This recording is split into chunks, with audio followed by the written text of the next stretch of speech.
Why are solar cables the most critical, but yet so often overlooked in the whole PV system?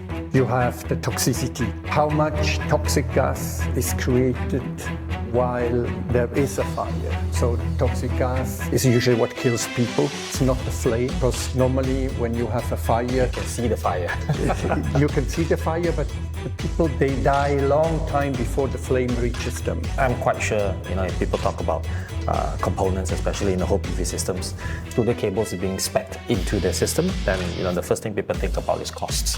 What are the standards being used, right, that sets Studer's quality apart from the rest? They do not melt. Even though you have a huge current, you have a lot of heat, the Studer cables, they do not melt per se.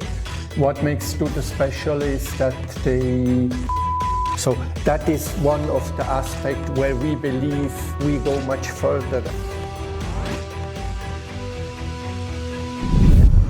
Okay, hello everyone and welcome. My name is Lim, I'm the CEO of Next Energy, and this is Flavio from Studer Cable. Flavio, can you introduce yourself? Okay, yeah. Well, I'm a Swiss. Been born in 1963. I've been working with Studer for the last 22 years. And I really love my job. I loved what I'm doing. And I'm very glad to share with you some of the experience. Today we're going to talk a little bit about solar system, obviously. And we're going to talk especially the thing that most people don't see, right? That plays a huge role in performance and also safety in the whole solar system. In this case, Studer is a manufacturer of solar cables, right? So at Next Energy, we believe that doing solar right isn't just about the big components like the panels or the inverters. It's about every component working safely and working reliably for decades. This is why we are very selective with the materials that we're using, such as Studer yourself. So today I'm joined by our cable partner, Studer, to have an open conversation about what makes a truly safe solar component, solar cable, right? Why does quality matter and why the right choices can prevent long-term risk, long-term or short-term, any risks. Let's start off with something very simple. Why are solar cables the most critical, right? But yet so often overlooked in the whole PV system? Well, it's not just in the solar industry. You see that the cables are perceived as commodity, but in fact, they are safety products. I come mainly from the industry of railways. It's exactly the same. The purchaser doesn't think about the cables. The people don't think about the cables because they think it's a commodity. But when they realize that, in fact, it's a safety product and that it has a very big impact on the on the life cycle of the whole system, then you need to dive in. You need to dive in more in details about what is a cable made of. It's not just copper and some plastic. Right. So yeah. Since you have been working in Studer for 22 years, right? Yeah. Can you share some origin story of Studer, or how it began, or what is the vision of the company? Okay, Studer was created by the Studer family 1939, so that makes about 87 years. And they have started to produce cables at the beginning, very simple ones, PVC cables till the 80s. And then they started to modify the machines because they realized that halogen-free cables are going to be the key for the industry in terms of safety. And today we produce all sorts of halogen-free fire retardant cables. And What makes Studer special is that we design and we manufacture our own compounds. So the granules, which goes then into the extrusion machines, they are basically composed and designed by ourselves. That means we can really design a cable for particular application. For instance, solar, that it can withstand the heat, that if it can withstand the UV, it can withstand a very high temperature. And the same is for other areas like the railway industry. In there, for instance, the big companies all over the world, Siemens, Toshiba, Chinese, etc., they like the product because our product is very light. So that's a key in the railway industry. Whereas for the solar industry, the photovoltaic, you need to have a cable which is reliable in terms of keeping a very high insulation resistance, among with a lot of other particular features. And that is the key. You know, when you start to modify a certain compound, you want to have it as economically as possible, but yet you have to fulfill a number of standard surface electrical performance in various aspects. Mm-hmm. So that is what we can really design the compound, which is then extruded into a cable. In terms of safety standards, you know. So the most common thing in Malaysia, especially now, when we talk about fire retardant, right? It's this standard or this rating called CCA, right? And to my understanding, Studer cables in Malaysia is actually at a different standard, B2CA. Right? Can you explain a little bit between the difference between CCA and why Studer has decided, say, we are going to do it into, you know, a different standard? Well, you see, these are just standard you mentioned. We have always designed the cable to fulfill very high fire performance. And these standards have changed all over the years. The most recent is the CPR. And you know, we believe that standards are important, but generally the cables we are producing are outperforming the standard, because the standard is always a compromise.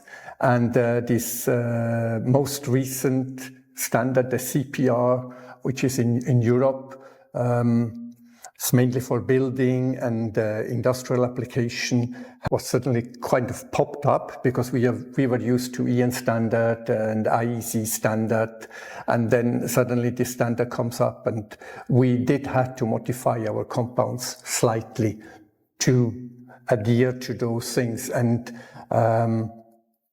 it's a very complex standard with a lot of letters, a lot of numbers, which makes for the customer a little bit difficult to really understand. Okay. And does it really make sense? Because you can just change one letter on your cable and then suddenly it looks very nice, but it's not what is fulfilling. So you need to make sure that you really have reliable third-party institutions, mm-hmm. laboratories, which can prove that. Mm-hmm. When we talk about fire retardant, all right, and then we talk about self-extinguishable compound.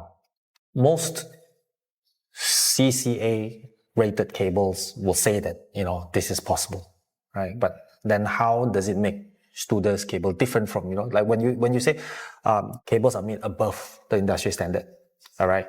But how do we kind of like, you know, how can we show people that say, look, our cable on fire retardancy, or like for zero fire propagation, or even for flame self-extinguishable cables, or like my compounds are self-extinguishable. What are the standards being used, right, that sets Studer's quality apart from the rest? Okay, you see, in a cable you have various aspects. You have the aspect of fire performance. Here we talk about the fire retardancy, which is basically you put a flame to a cable and how, in what time the cable is extinguishing. That means you remove the heat source. So that's one aspect. Then we have the flame propagation. That means when you install cables in bundles and you have maybe a channel, a vertical channel, you are looking at how far does the cable carry the flame further. There we have different types of standards from the past.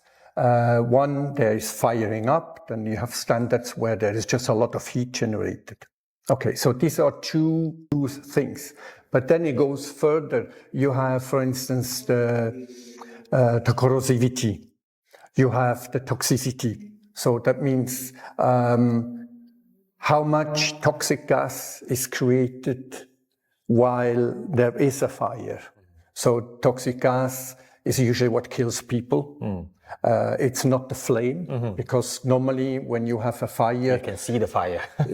You can see the fire, but the people, they die a long time before the flame reaches them. And then you have the smoke density, because you don't want to create smoke. So all these aspects, flame propagation, fire retardancy, toxicity, corrosivity, and the smoke density, these are the 5 most important things you're looking at. Now, that's just one aspect, because this is fire, but what are you doing that the fire doesn't generate? And that's most of the fires also here in Malaysia and in Thailand. The cables create the fire. And that is what, in my opinion, the CPR standard is not really looking at per se. Because you see, the Studer cables which we are selling into the photovoltaic industry, they do not melt. So even though you have a huge current, you have a lot of heat, the Studer cables, they do not melt per se. So what does that mean? Let's say you have a short circuit in one of the cable, and that cable cannot melt. So that means it will not create an additional short circuit with the next cable. So it will just keep the heat inside, and it will not cause a fire. So that is one of the aspects where we believe we go much further, and I can tell you it's exactly the same for the railway industry, for other industry. Is just look a little bit beyond and say, okay, this what the standard is looking at is what is the cable doing when there is a fire.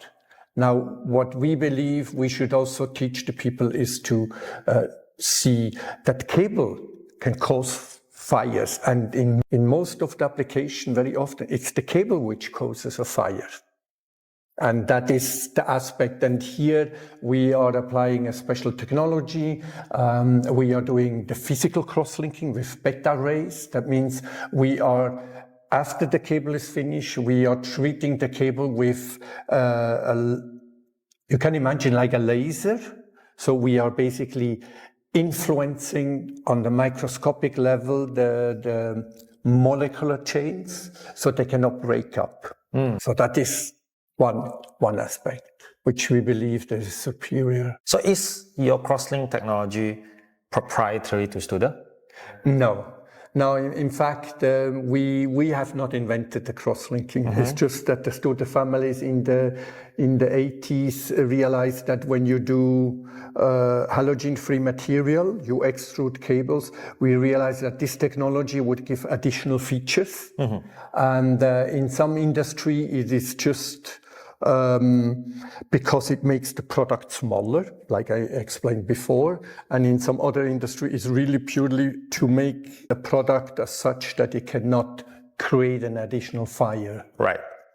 I have another question about, like cross-linking is not new and everything, or before I go there, Studer cables are made completely in the factory in-house in Switzerland. Yeah. Yes?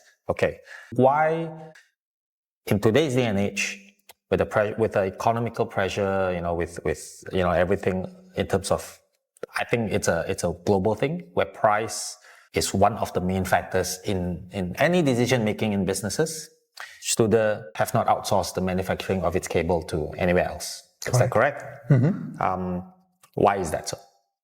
Why is that so? I mean, we are, I just can explain to you, I said the company is 87 years old. Can you imagine that in February we had the biggest order income since the creation of Studer?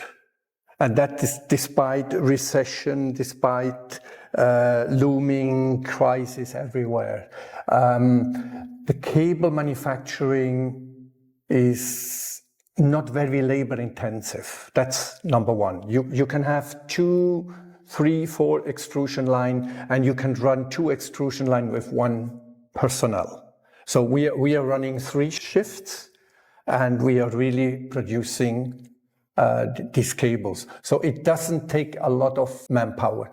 The next key is, as I said, we are producing our own compounds, and we have a huge capacity in the compound department. So our machines, we could produce much more compounds than we at this moment manufacture, and we are already at full capacity. We don't really see a necessity at this moment in terms of technology, in terms of manufacturing to go abroad. The only reason which we are asking ourselves quite often are the local content, like buy in America, buy locally. That is an issue which keeps us on our toes to think, should we really go abroad? For the local buying temperature. When you talk about Studer manufactures its own compound, right? So is this proprietary to Studer, this compound? Totally proprietary. Okay, so this compound that goes onto the insulation of the cable is proprietary. That is the key, yes. So which means what you're saying is that nobody else in the world can do the exact same thing as Studer cables. Yes, that I can confirm. All right, that would be nice. Okay, to be really honest, when we talk about cables causing another cables to burn, we actually went to a site to investigate another installation where one of the cables started burning, and because it melted, right? And then it causes one by one, and then the whole trunking is completely in ashes. But there are a lot of other things. I remember in one of the symposium, one guy stood up and asked if there is any recommended cable joints that we can use in a cable string. Okay. In a technical term, would you recommend any cable from the PV module to the inverter or to the junction box to have any joints in between? I can't tell you that with full. I would say in general, because I did my education as a TV electrician, that is way back. Today you don't repair TVs anymore. But generally, whatever, if you can avoid a junction, I would at any time avoid it. But that's just basically, I can't say it really for the photovoltaic industry, what is the failure percentage or cause. Because you see, when you start to put a junction, it's just like, how well are you doing at connecting point. Right. And then, point of failure. And a point of failure, and then the next thing is what is the contact resistance? A lot of people forget about what is the component, what is the material being used material, and how well you crimp, and are you really doing a gas-free crimping? Are you doing properly crimping? So for me, that is more the question So let's say, but if we put it as a short answer is that any point of time, we would try to avoid any connection, junction between one end to the other, Correct. Right. Avoid it. So this is what we do as well. One of our SOPs, I believe you went to our installation last year. Right. That's one of the very first SOPs we have, actually to all our installation, that from the module to the endpoint, absolutely no joining. If a cable is measured wrongly, cut wrongly, rerun the cable, redo the cable. No, absolutely no compromise. This is what we do, and I feel sometimes. I mean, this is what sets us apart, where we accept mistakes like that, and we don't cover the mistakes by just because of costs. You don't compromise. Don't compromise the quality. Yes. Yeah, this is Correct. very important for us. A little bit out of cable. So when we talk about solar fire, right, especially in the DC side, in your view or in your perspective, what are the other things that could cause fire besides cables? Definitely the connection, as I mentioned. We see it quite often in other industries that okay, I don't really know how much vibration you encounter, but there are industry where you have a machine which continuously move, or a vehicle which has a number of different frequencies. You know, like I always like to take the train, you know, the train has various different frequency because you have many vehicles, they move this way, they run on steel. So that starts to lose the contact. So you can imagine this is the pin, and then you go in with a stranded, because a good solar cable is stranded. So you go in here, and now, is this connections, as I mentioned before, the contact resistance is an issue. Now, if you do a poor crimping or you have some air in there, so that will start to create heat. So it's not per se the cable, and it's not per se the contact, the connector, but it is the work you have done. Right. So what we see today coming up for the last few years, that some of the EPC, they do not do the crimping work on site.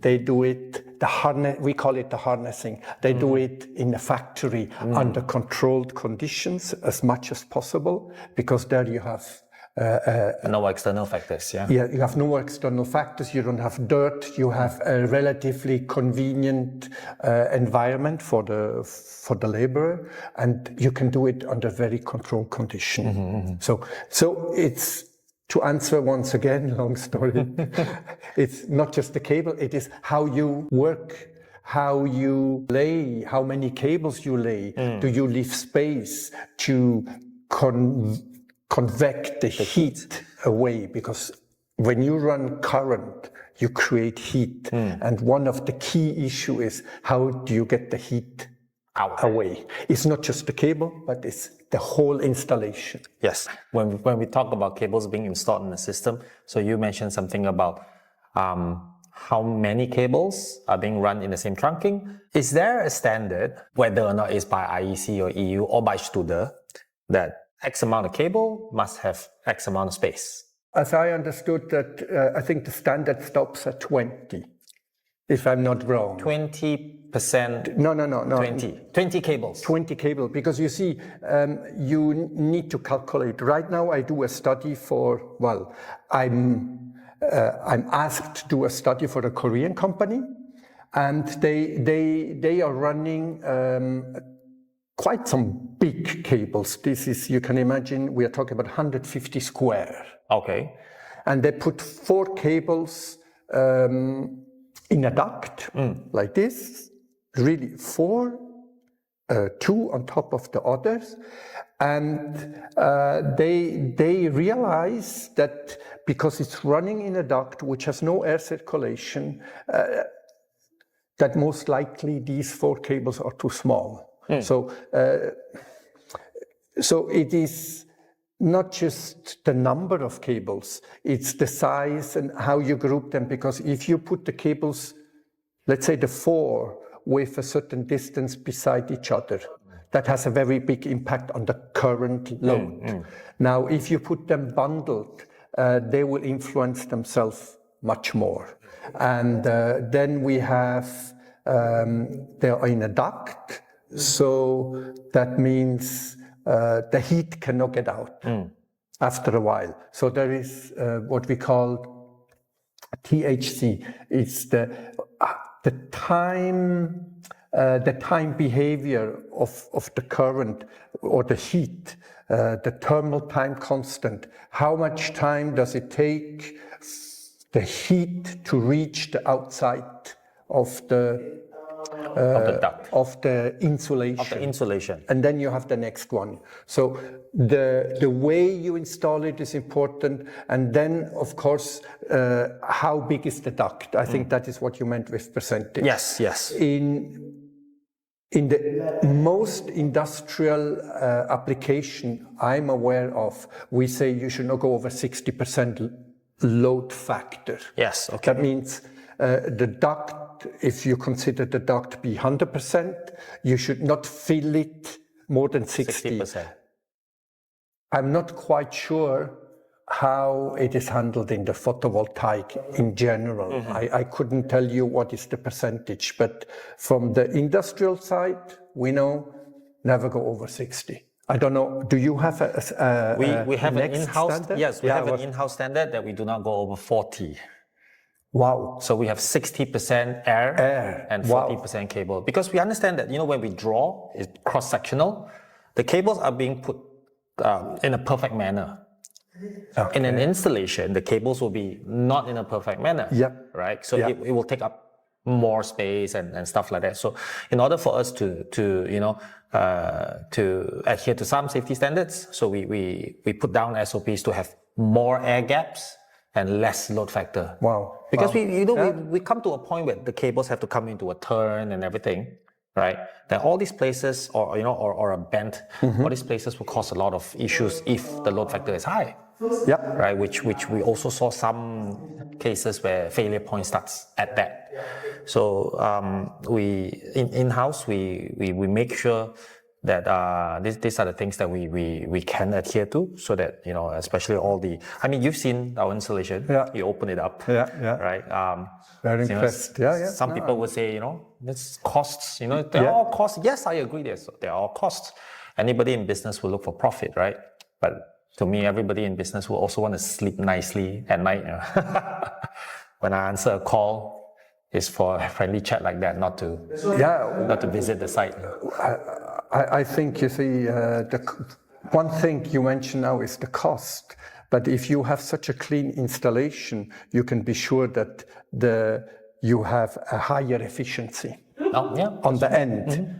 Because what does it help you? That you save cost in the installation and you fill the channel, and at the end you don't get the power out you want, because every cable influences each other. It's just like also we human. If you have 100 humans which are fighting for the space, and nobody can do anything. The result is not as if everybody have a certain space and can function and operate. Yeah. Very nicely put. I think it's not just about having the result or the efficiency at the end, but if anything happens in the heat, in the cable, in the duct. Easier to make maintenance. Yes, that's another one. Yes, correct. That's definitely one point. Correct. Under your perspective, do you think it's better to separate the positive and negative cables in two different trunking, or to put them together with separate bundle? No, because we also, that's a follow-up, is we also heard somebody who said that they don't want the cables to be separate in the same ducting, and because most of the people, what they do, they will tie them up together, so it's easier separation. And now we hear tying them up is no good, because we bundle the cable together and the cable will create heat to each other. What is your view? So two questions, right? So question one is, do we separate the positive and negative? The follow-up is, do we put them together and separate them and bundle them together? I think you should not separate them. That one I can say with clarity. We should not separate them in two different trunkings. Yes. Okay. Yes. According to our engineering manager, he says that in a DC circuit, you can attract lightning strike. Lightning strike. Okay. If you don't, if you separate them, because you create a different potential. Okay. So you should keep them in the same trunk. Now, combining them, I'm not sure what is the experience in the photovoltaic. I can't tell you that with assurance. Okay. Let's look at this in the future. So as solar or as PV adaptation continues to grow, right, with the current climate, in the world crisis, war and stuff, energy crisis and stuff, what should system owners or developers should pay more attention when we come to long-term safety, particularly in this PV system? Well, I think total cost of ownership is in my opinion, is the key per se, and the fire performance is just one very important aspect. Now we have other installation, like fire performance is very key when you make a roof installation, but when you go into, let's say, floating PV, the fire is maybe doesn't have the same importance. It doesn't have the same priority. There we see a lot of mistakes done because you need to have a proper cable layout which allows the cable to move. So you need, first of all, you need special cables which are designed for that application. They need to be water resistant, different compound, all in all. And so I think that the owner should be aware of what is he going to install, and he should look at the whole picture. One thing I really need to tell you is tinning. People are not aware, but do you know there are two industries, and I was very amazed about that. There are two industries which demand the cables to be tinned, the copper.